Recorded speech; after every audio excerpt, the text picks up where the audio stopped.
Bonjour à tous. Dans cette capsule, nous allons étudier les différentes sources et célérités des ondes sonores.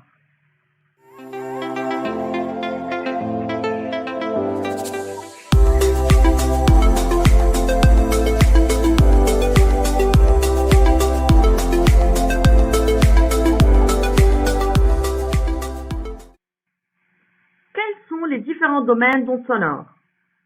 En premier lieu, les ondes sonores sont caractérisées par leur fréquence exprimée en Hz.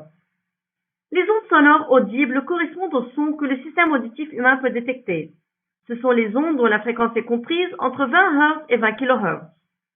Ces bornes-là, 20 Hz et 20 kHz, ne sont que des valeurs de référence, car chaque personne possède des capacités auditives qui lui sont propres et qui ont tendance à changer avec l'âge. Les hautes fréquences, par exemple, proches de 20 kHz, sont souvent mieux perçues par les jeunes que par les adultes. La fréquence d'une onde sonore est liée à la hauteur du son perçu. Il semble d'autant plus grave que la fréquence est faible et semble d'autant plus aigu que la fréquence est élevée. Maintenant, les infrasons. Ce sont des ondes sonores ayant une fréquence trop faible pour être détectées par le système auditif humain. Par conséquent, on considère que les infrasons sont des sons inaudibles dont la fréquence est inférieure à 20 Hz. Il existe des animaux comme les baleines, les girafes ou encore les éléphants qui sont capables d'entendre une partie des infrasons. Finalement, les ultrasons. Ce sont des ondes sonores ayant une fréquence trop élevée pour que le système auditif puisse les détecter. Les ultrasons sont donc des sons inaudibles dont la fréquence est supérieure à 20 kHz.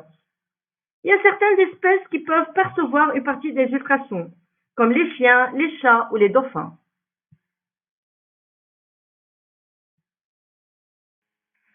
Les ondes sonores, contrairement aux ondes lumineuses, ne se propagent pas dans le vide. Elles s'appuient nécessairement sur un milieu matériel.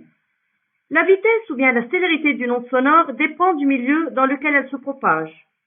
Pour calculer la célérité du son, on utilise la formule suivante, C égale à D sur delta T.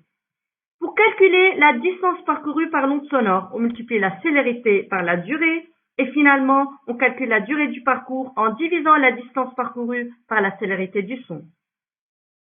Dans les conditions normales de température et de pression, la vitesse du son dans l'air est d'environ 340 mètres par seconde.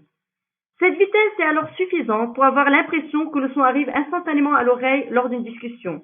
Mais cette valeur est bien inférieure à la vitesse de la lumière dans l'air qui est environ de 3 fois 10 exposant 8 mètres par seconde.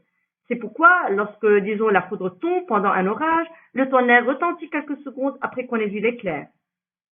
Voilà quelques valeurs de la célérité d'une onde sonore dans d'autres milieux. Dans l'eau, le son se propage à une vitesse d'environ 1500 mètres par seconde, tandis que dans le fer, ça se propage à une vitesse de 6000 mètres par seconde. Globalement, on peut retenir pour les sons que leur célérité dans les gaz est inférieure à celle dans les liquides et les solides où la propagation du son est la plus rapide.